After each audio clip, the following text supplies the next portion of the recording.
हरे राम राम राम हरे हरे, हरे कृष्ण कृष्ण कृष्ण हरे हरे, हरे राम राम राम हरे हरे, हरे कृष्ण कृष्ण कृष्ण हरे हरे। समस्त श्रद्धे सुधीजनों को सादर नमो नारायणाय। जय श्री कृष्ण। आप सबका दिन मंगलमय रहे। इस समय अखंड हरिनाम संकीर्तन के 474वें दिवस पर हम सब कलिमल हारिणी माँ नर्मदा जी के पावन पवित्रतम तट पर हैं और ये जबलपुर के सन्निकट भेड़ा घाट के सन्निकट श्री अंजनी धाम में आज तक का विश्राम है। कल भेड़ा घाट होते हुए हम सिद्धा घाट की ओर निकलेंगे। आज कुछ चर्चा करने का मन हुआ तो आप सभी के समक्ष आया हूँ।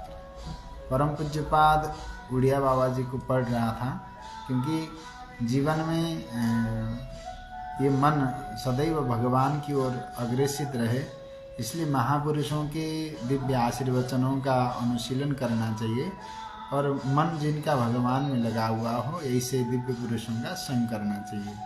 और संग भी भगवान की कृपा से प्राप्त होता है और महापुरुषों के दिव्य आशीर्वचनों की प्राप्ति भी भगवत कृपा से ही होती है। जिसका मन भगवान अपनी ओर अग्रसित करना चाहते हैं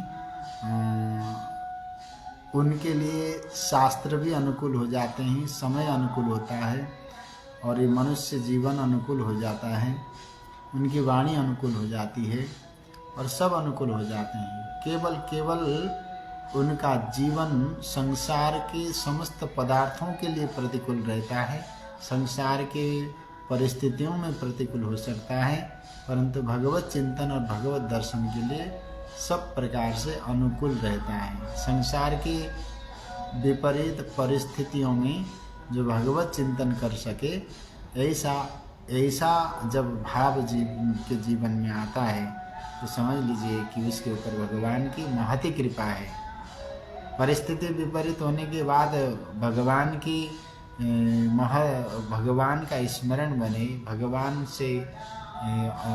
के स्वरूप में अनुराग बढ़े, चित्त में भगवान का चिंतन हो और कर्ण कुहर भगवान की परम पवित्र लीला कथा का श्रवण करना चाहती हों, वाणी भगवान का नाम का संकीर्तन कर रहा हो और संसार के सब प्रकार की विपरीत परिस्थितियां सन्निकट होते हुए भी ये कर्म चल रहे हैं, तो इससे बड़ी भगवत कृपा कोई दूसरी नहीं हो सकती।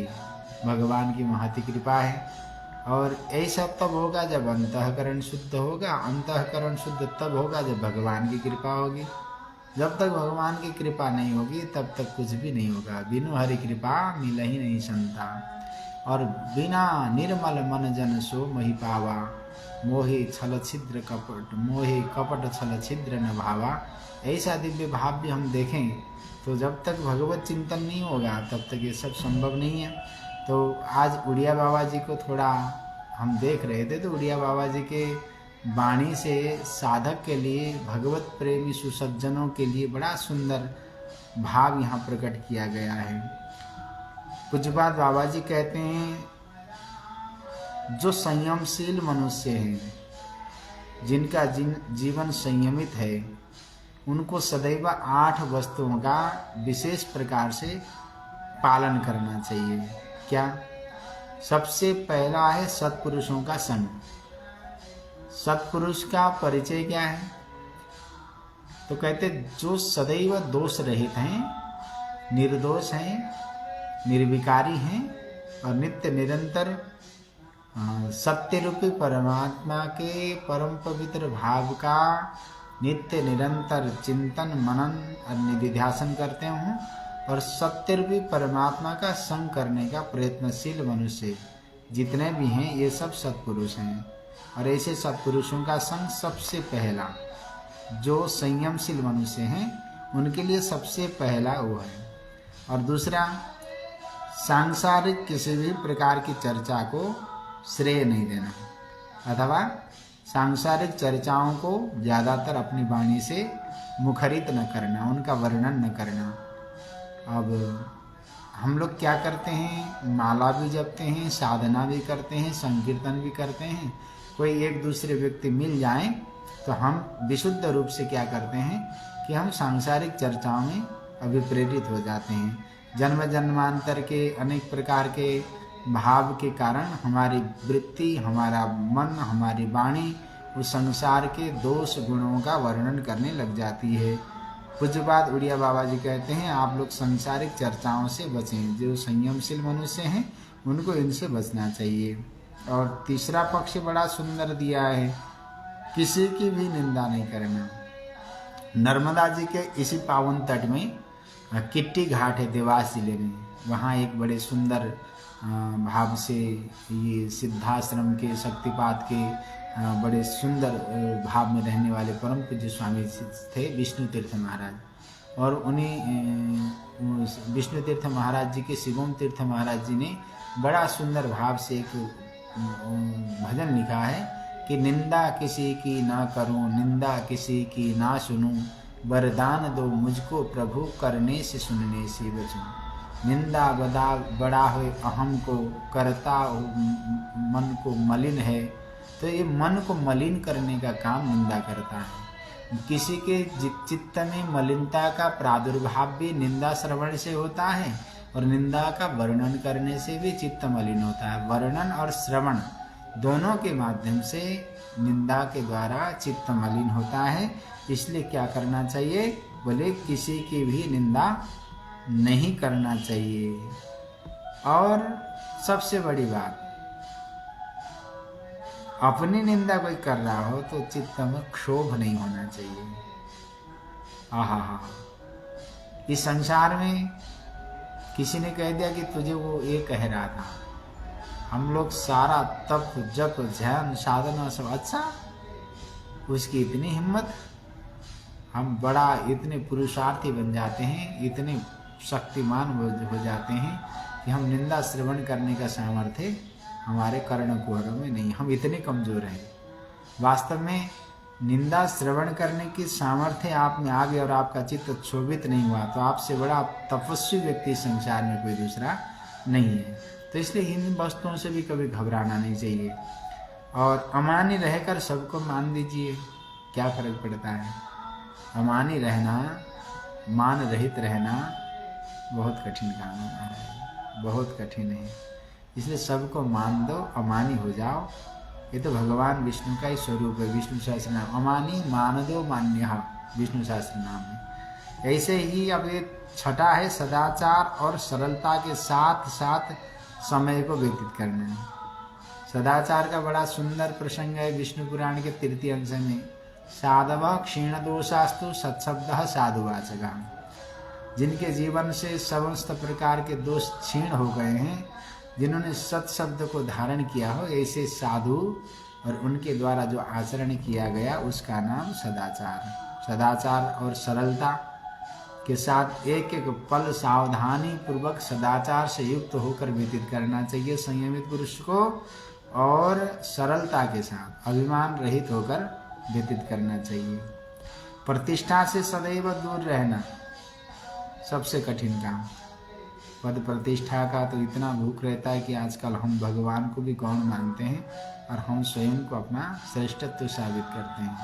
तो पद प्रतिष्ठा से दूर रहना, और प्रतिष्ठा होने लगे तो दुख मानना, कष्ट मानना, उसको पीड़ा मानना, इसलिए उन वस्तुओं से दूर जाना।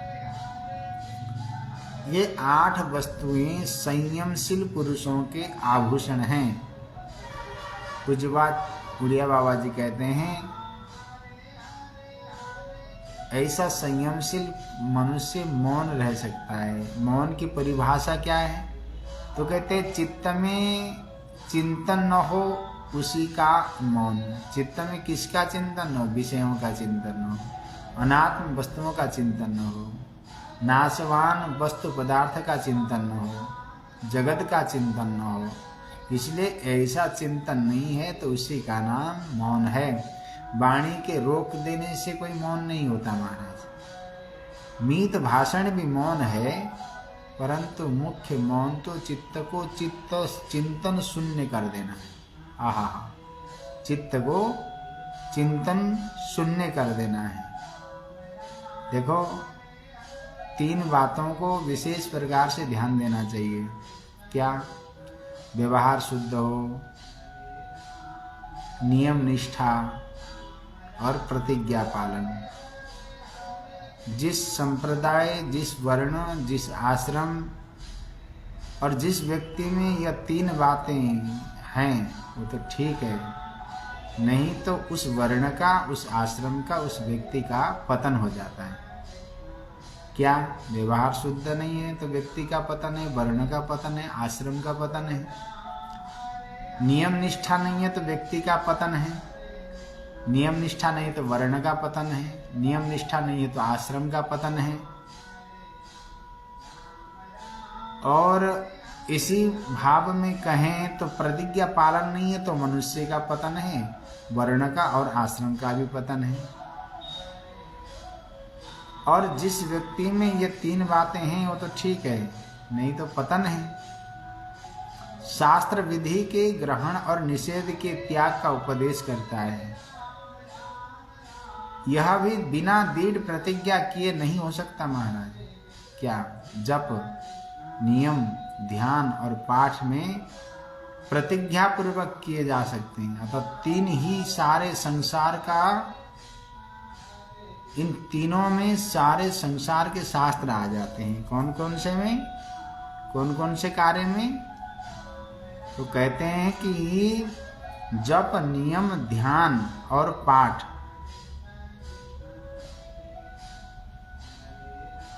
इसलिए इनका दृढ़ता पूर्वक पालन करना चाहिए। संकीर्तन से कोई प्रमाद न हो, अपने नित्य नियम से कोई प्रमाद न हो।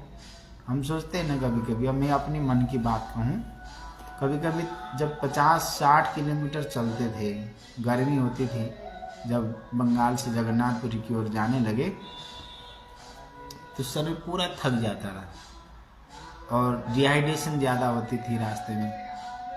तो हमारा जो संकीर्तन का जो भाव था, हम सोचते थे कि आज थोड़ा सो जाते हैं, किसी को बोल देते कि आप आज 1 घंटा कीर्तन कर लीजिएगा। तो एक दिन की घटना, वैसे तो ये बोलने वाली बात नहीं है, आप सभी को निवेदन करूं कि एक दिन हम जो है रोड में ऐसे ही सो रहे थे, क्योंकि चलना, रात को चलना और रात को चलते चलते थक जाना, तो कहीं रोड मिल जाता तो थोड़ा फ्लाईओवर मिलता था तो वहीं पर ऐसे सो जाते थे, कुछ बिछाते उछाते नहीं थे तो सो जाते थे। तो सोते समय एक दिन रास्ते में सोते सोते यादें आई, स्वप्न जैसा हुआ। स्वप्न हुआ क्या?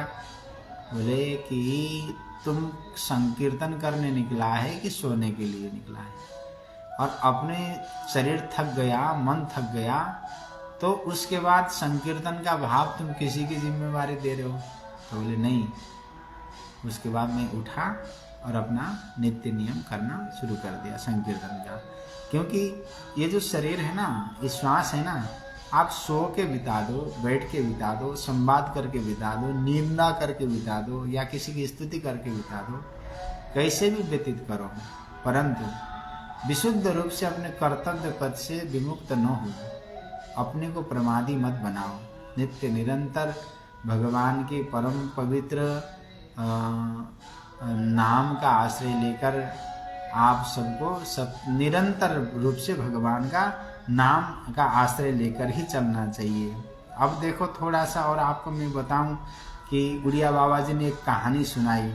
लोग बोलते हैं ना, हमने भगवान का भजन किया, स्तुति किया, गान किया, फिर भी हमारे जीवन में अनेक प्रकार की विपत्तियां आती हैं। परंतु एक पापी व्यक्ति है, जीवन भर कुछ करता नहीं और पाप करने के बाद में भी उसकी उत्तर प्रगति होती है। तो उसको भगवान के परम पवित्र भाव में उड़िया बाबा जी ने एक सुंदर कहानी सुनाकर पूर्ण किया है। उड़िया बाबा जी ने, सुनना, आपको बहुत आनंद आएगा। आज के बाद जीवन में ये भाव नहीं आएगा कि भगवान के भजन करने वाले को भगवान दुख देते हैं, और भगवान के भजन न करने के, पापाचार करने वाले व्यक्ति को संसार में बहुत प्रकार का सुख मिलता है। इस कहानी को ध्यान से सुनिएगा।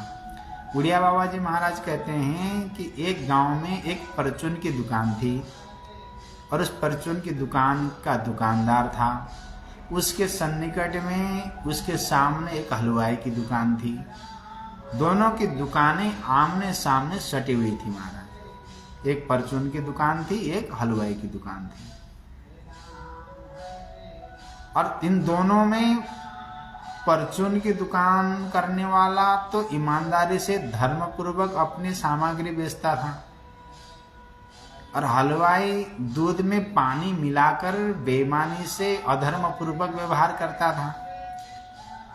थोड़े ही दिनों में हलवाई तो बहुत चमक गया महाराज, मालदार हो गया, और परचून गरीब ही बना रहा।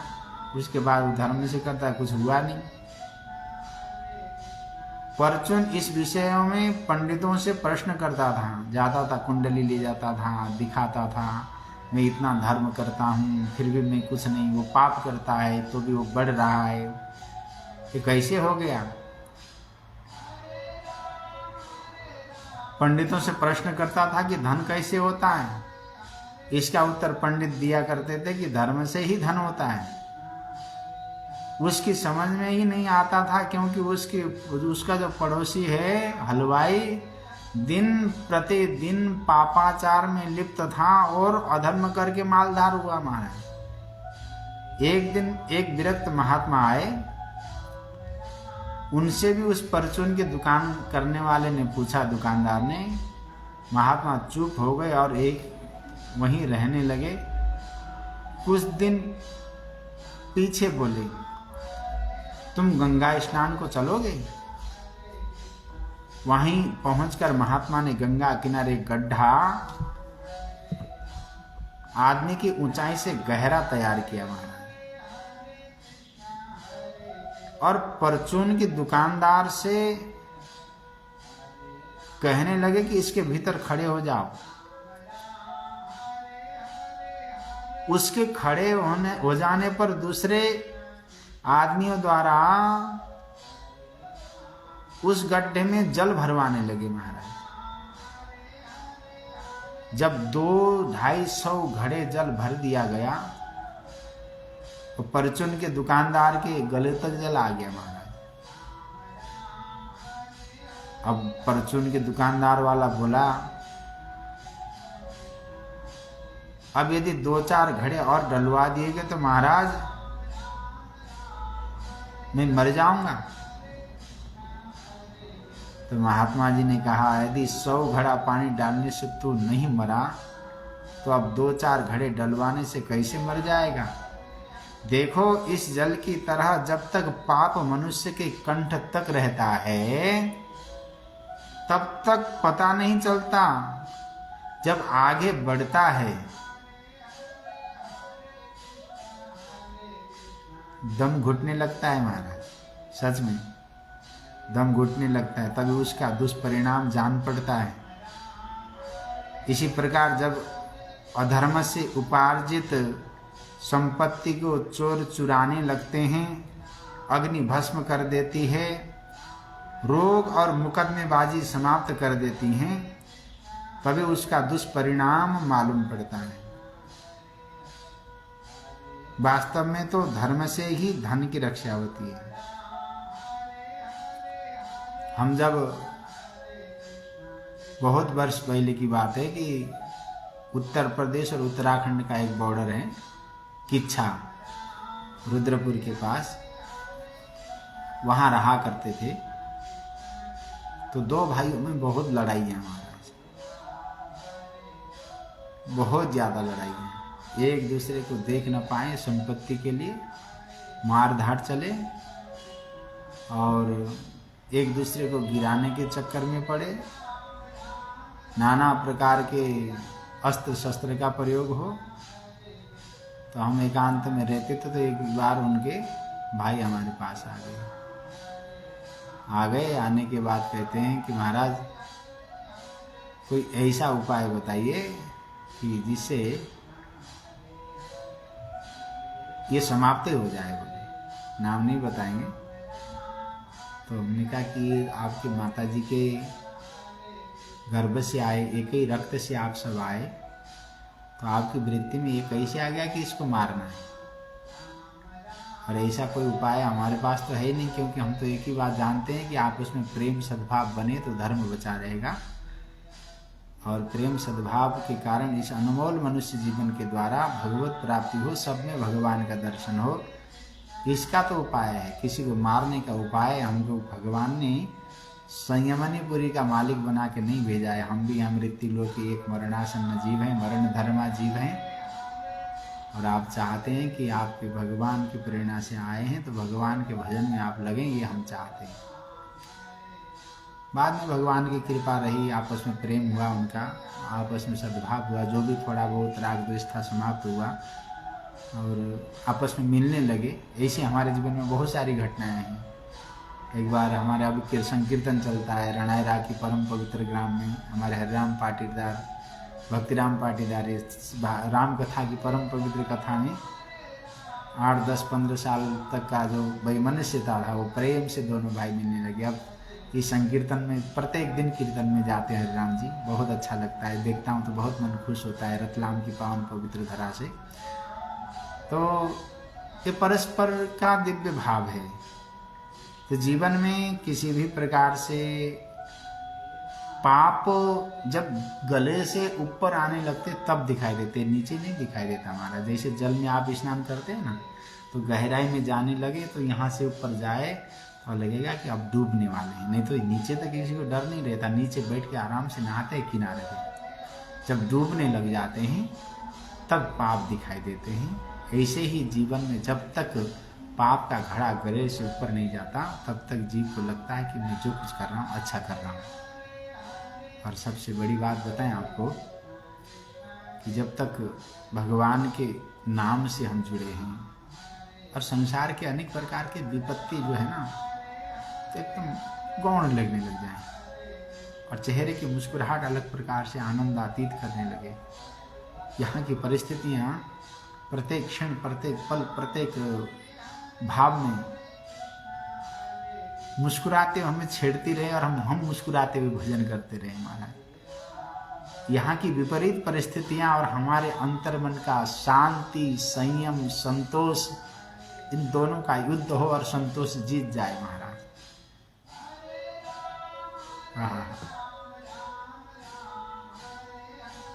हिरण्य और हिरण्याक्ष और हिरण्यकश्यप, इन दोनों को जीतना है। लोभ को जीतना हो तो संतोष होना पड़ेगा। समः विचार संतोष, चतुर्थः साधु संगति, ऐसा दिव्य भाव हमारे जीवन में होना चाहिए। अब एक बात बताएं, जैसे धर्म से ही धन की रक्षा होती है और धन धर्म से सुसंयुक्त है तो मुक्ति प्रदायक बनता है। उड़िया बाबा जी ने कहा है बड़ा सुंदर भाव से,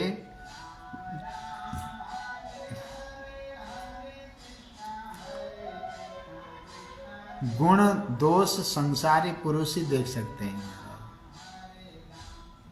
साधन करने वाला अथवा सिद्ध पुरुष ये दोनों ही गुण और दोष नहीं देखते।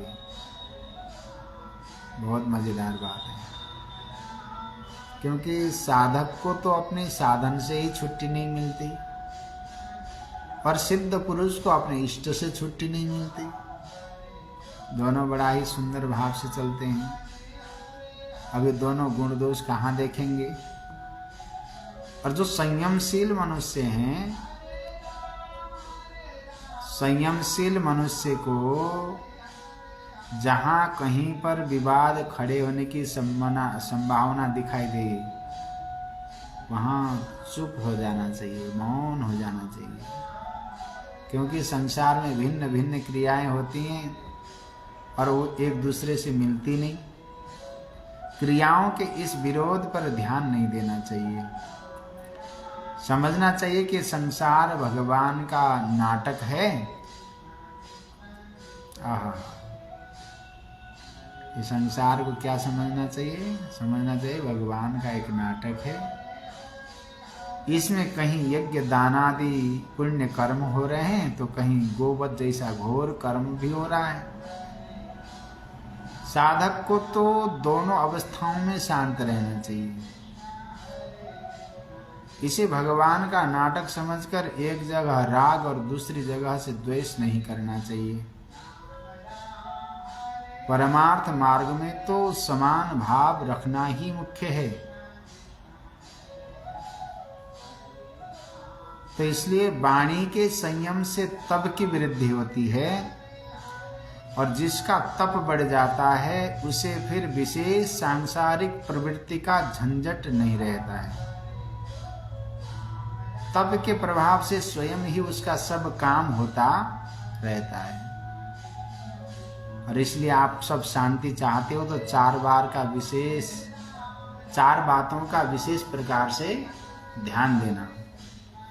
उड़िया बाबा जी कहते हैं यदि शांति चाहते हो, शांति की प्राप्ति करना चाहते हो तो सबसे पहले क्षमा करना सीखो, दान करना सीखो, सत्यनिष्ठ हो जाओ और अहिंसा।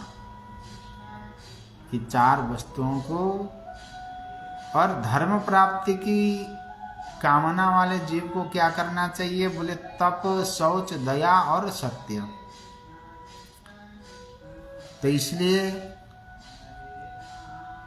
5 महत्वपूर्ण धर्म हैं जीव के जीवन में ग्रहणीय। सत्य से बढ़कर कोई धर्म नहीं है, मौन से बढ़कर कोई तपस्या नहीं है, जप से बढ़कर कोई यज्ञ नहीं है, विचार से बढ़कर कोई ज्ञान नहीं है, त्याग से बढ़कर कोई सुख नहीं है। ध्यान देना, सुख की कामना करने वाले सभी श्रुतिजनों को। और 4 जगह व्यवहारिक बातें नहीं करनी चाहिए। देखो, शमशान में सबका दाह करते समय बीमारी के पास जाकर, भगवान के मंदिर में और महात्मा के पास कभी भी सांसारिक व्यवहार की बातें नहीं करनी चाहिए।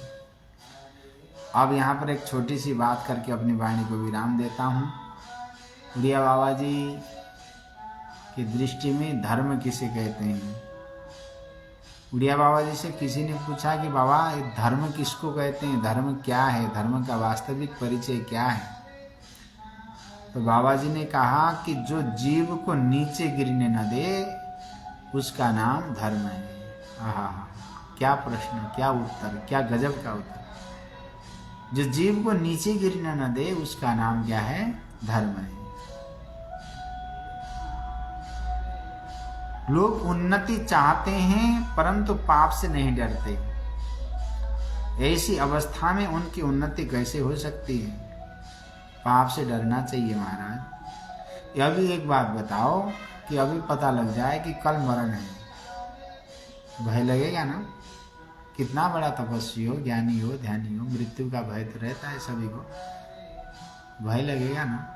ऐसे ही पाप का भी भय होना चाहिए, पाप से बचना चाहिए, क्योंकि मृत्यु का भय समाप्त पाप से रहित व्यक्ति को ही होता है। और पाप जिसके जीवन में है वो सदैव मृत्यु से डरता है। और जब तक जिस जीव के जीवन में मृत्यु का भय है उस सब प्रत्येक प्राणी पापी है। ये डायरी में नोट करना, प्रयत्न करना चाहिए।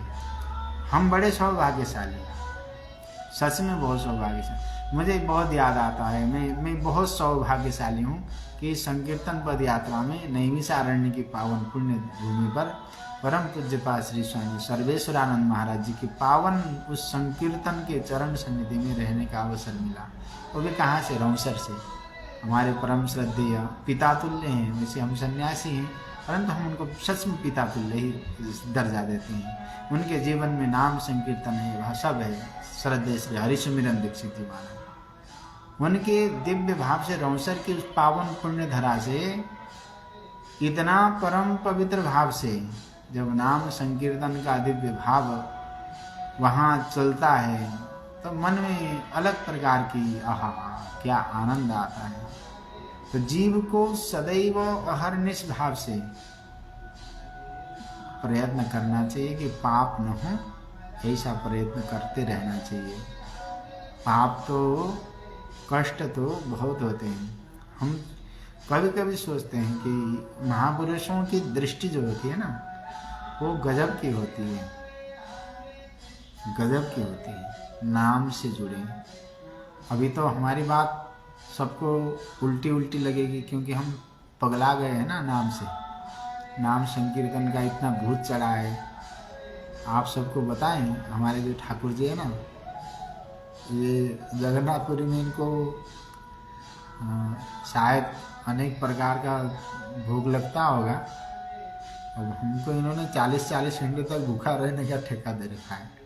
हम सच में बता रहे बड़े भाव से, ये हमारे भाव है कि जिस दिन हम निर्जला रहते हैं उस दिन जगन्नाथ भगवान को भी निर्जला रखते हैं।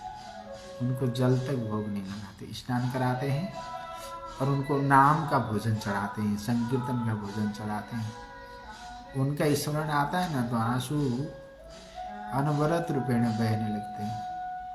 बहुत सोचते हैं कि कहाँ किस जन्म का पुण्य का उदय हुआ जिसके द्वारा ये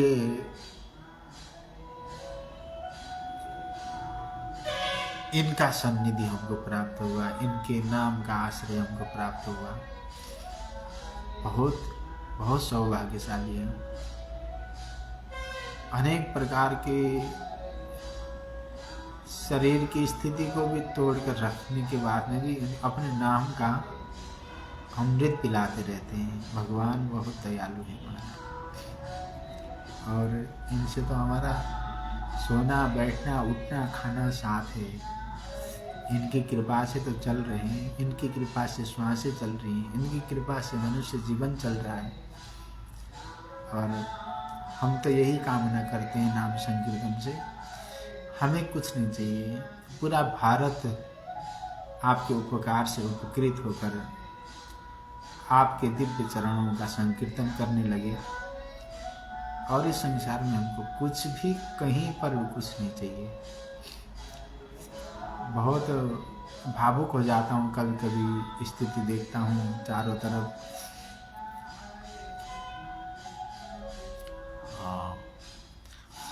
हर एक प्रकार की परिस्थितियों में, परंतु नैराश्यता जो जीव के जीवन में है, वो संसार जब तक संसार की कामना, संसार की वासना, संसार के अनेक प्रकार के भावों की प्राप्ति की जो अभिलाषा जीव के जीवन में है, उससे जो है जीव कभी भी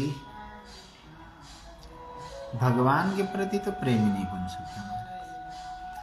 तो इसलिए हर परिस्थिति में भगवान का प्रेम बने, ये प्रयत्न प्रत्येक प्राणी को करना चाहिए। क्योंकि परमात्मा बहुत दयालु है। इसलिए जो जीव को नीचे गिरने न दे, उसका नाम क्या है? धर्म है।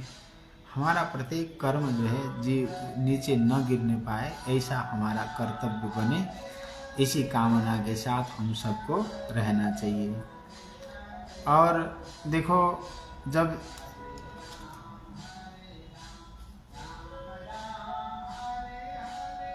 ईश्वर के प्रति किसी भी प्रकार का भय नहीं रहा, इसलिए सांसारिक जीवों का कल्याण का भय से ही होता है। जब तक ईश्वर का भय, महात्माओं का भय, ब्राह्मणों का भय, माता पिता का भय रहता है, तब तक समझो आपके जीवन में ईश्वर की पूरी पूरी कृपा है, पूरी पूरी कृपा है। यदि जीव इनसे न डरे तो समझो कि बहुत बुरा है। ईश्वर से भय नहीं है, माता पिता से भय नहीं है, महात्माओं से भय नहीं है, ब्राह्मणों से भय नहीं है। आजकल तो सोचें, महात्मा, ईश्वर, माता पिता और इनसे थोड़ा सा भी भय न होना, इसका मतलब हम उच्छृंखल बनने की तैयारी में हैं। और महात्मा जिनको विशुद्ध रूप से भगवान की चाह रखनी थी, वो संसार का चाह रखने लग जाएं, तो ऐसे महात्माओं से तो कभी कल्याण होने वाला नहीं है। रूखा बोले, सूखा बोले, परंतु आपके जीवन में भगवान के प्रति ही मोड़ने का सामर्थ्य रखे, अपनी ओर न मोड़े। अपने हड्डी मांस पुतले से जोड़ने वाला महात्मा कभी भी आपका कल्याण नहीं कर सकता।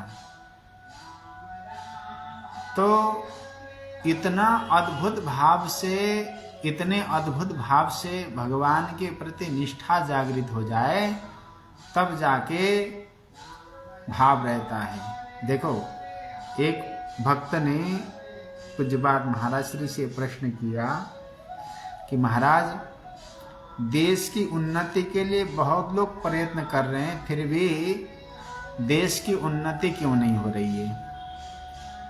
देखना, छोटा सा उत्तर दिया है उड़िया बाबा जी ने। प्रत्येक प्राणी को चिंतन करना चाहिए। देश की उन्नति के लिए बहुत लोग प्रयत्न कर रहे हैं, परंतु देश का उन्नति क्यों नहीं हो रहा है? तो बाबा जी ने कहा, धर्म का सहारा न होने से। आहा आहा, देखना धर्म का सहारा हो रहा है कि नहीं हो रहा है। बहुत कठिनतम मार्ग है महाराज, जितना आप लोग सोचते हो ना। आज मेरे कुछ भावुक पल हैं और मेरा भाव आना भी चाहिए कि ऐसे वितराग परम पूज्यपाद श्री स्वामी समर्थ गुरु ब्रह्मानंद सरस्वती जी महाराज जी के मुखारविंद से जब यात्रा के इस परम पवित्र भाव में उनके मुखारविंद से तीर्थराज प्रयाग में जो आशीर्वचन हमें प्राप्त हुआ, उत्साह मिला, इस टूटे हुए हृदय में लगा कि कुछ अच्छा कर रहा हूँ। बाकी वो प्रशंसा का तो मुझे भूख नहीं है, परंतु महापुरुषों ने आशीर्वाद दिया है तो बड़ा अच्छा लगता है कि मैं सही मार्ग पर हूँ। और आप सबसे भी यही प्रार्थना करता हूँ कि बिल्कुल विपरीत परिस्थिति हो, परंतु भगवान के नाम का चिंतन होता रहे, ऐसा आशीर्वाद सबका बना रहे महाराज। और बड़ा सुंदर उड़िया बाबा जी के एक प्रकार का जो भाव हम देखते हैं, तो उसमें बाबा जी ने साधक के लिए, मनुष्य के लिए, सन्यासी के लिए, भक्त के लिए, ज्ञानी के लिए एक ही सूत्र में सबको पिरोकर बड़ा सुंदर सुंदर उपदेश किया है महाराज। बहुत सुंदर सुंदर उपदेश किया है। इसलिए किसी ने पूछा कि बाबा ये राग द्वेष की वृद्धि कैसे होती है और राग द्वेष की निवृत्ति कैसे हो सकती है? तो बाबा ने बड़ा सुंदर उत्तर दिया। वो आपको, हमको, सबको इसको ध्यान देना चाहिए। बाबा ने कहा कि संक्षेप में कहूँ तो राग द्वेष की वृद्धि अज्ञान और मूर्खता से ही होती है। हाँ, अविचार ही इन दोषों का मूल है। उसके साथ राग द्वेष युक्त व्यक्तियों का संग अथवा राग द्वेष पूर्ण साहित्य का अध्ययन हो तो इनकी उत्तरोत्तर वृद्धि होने लगती है। जिस व्यक्ति के प्रति राग हो उसकी प्रशंसा और जिससे द्वेष हो उसकी निंदा करने या सुनने से भी यह नित्य निरंतर बढ़ता रहता है। इनकी निवृत्ति विचार से ही हो सकती है। इनके सिवा निम्नलिखित साधनों से भी शिथिलता आती है। क्या करना चाहिए? बोले अपने प्रति राग द्वेष रखने वाले व्यक्तियों से उदासीन वृत्ति रखी जाए, वैराग्यवान पुरुषों का संग हो और विरक्तों के प्रति हृदय में आदर हो। हृदय में यथासंभव दैवी संपत्ति के भावों की वृद्धि की जाए महाराज। पुण्यवानों के प्रति मैत्री हो, पापियों के प्रति उपेक्षा हो। सुखी लोगों को देखकर प्रसन्नता और दुखियों के प्रति करुणा का भाव रखा जाए। सर्वे भवन्तु सुखिनः, सर्वे सन्तु निरामया, सर्वे भद्राणि पश्यन्तु, मा कश्चित् दुःख भाग् भवेत्। इस श्लोक के अर्थ पर दृष्टि रखनी चाहिए नित्य निरंतर। राग द्वेष रहित पुरुषों का संग और राग द्वेष के भावों से शून्य ग्रंथों का स्वाध्याय नित्य निरंतर करना चाहिए। राग द्वेष रहित होना ही मेरा धर्म है, ऐसा दृढ़ संकल्प जीव के जीवन में आना चाहिए। अपनी आवश्यकताओं को यथासंभव कम कर दो, कम कर दो, कम कर दो, कम कर दो। असंगो हम ऐसी धारणा रखो।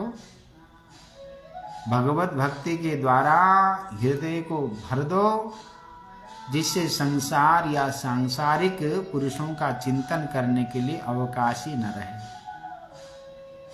राग द्वेष की निशेष निवृत्ति तो ज्ञान निष्ठा से ही होती है। जिनकी स्थिति 5वीं, 6वीं और 7वीं भूमिका में है,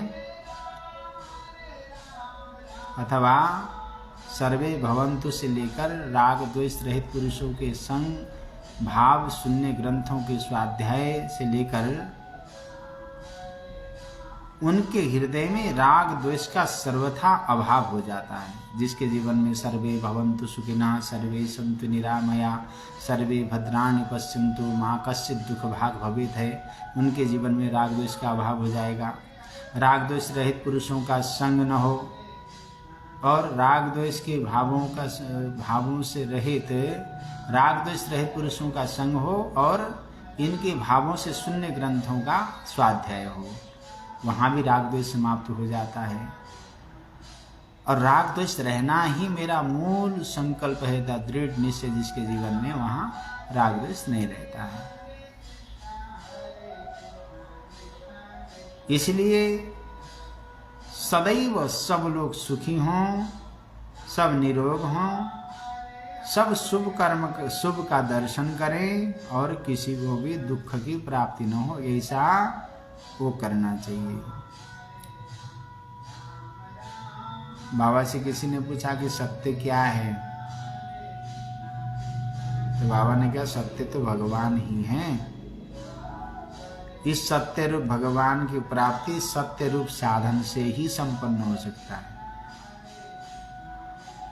नित्य ही सत्य है और नित्य स्वार्थता ही नित्यता और अहिंसा है। स्वार्थ अनित्य होता है, वही हिंसा भी है। इसका साधन एक ही है और उसी से सारे दैवी संपत्ति आ जाती हैं। वह यह है कि ऐसा भाषण हो जिससे किसी का चित्त न दुखे, बोलते बोलते सारे अवगुण कह जाए और उनसे छूटने का उपदेश भी करे। आहा, आजकल जो चल रहा है, ऐसी शैली से कहे कि उससे किसी के चित्त को दुख न हो। एक ने पूछा कि निंदा स्तुति सहन करने का साधन क्या है, तो बाबा जी ने कहा कि जब किसी वस्तु में अनन्य प्रेम हो जाता है तब सारे दोष स्वयं दूर हो जाते हैं। उस समय निंदा स्तुति की भी कोई परवाह नहीं होती। तो इसलिए सदैव जीव के जीवन में संयमशीलता आनी चाहिए। और भगवान का भक्त है तो नित्य निरंतर ध्यान होना चाहिए। वाचो वेगम मनसः क्रोध वेगम हिंसा वेगम उदरोपस्थ वेगम एतान वेगान सहते यस्त विद्वान निंदा चास्य हृदयम नोपहन्यात्।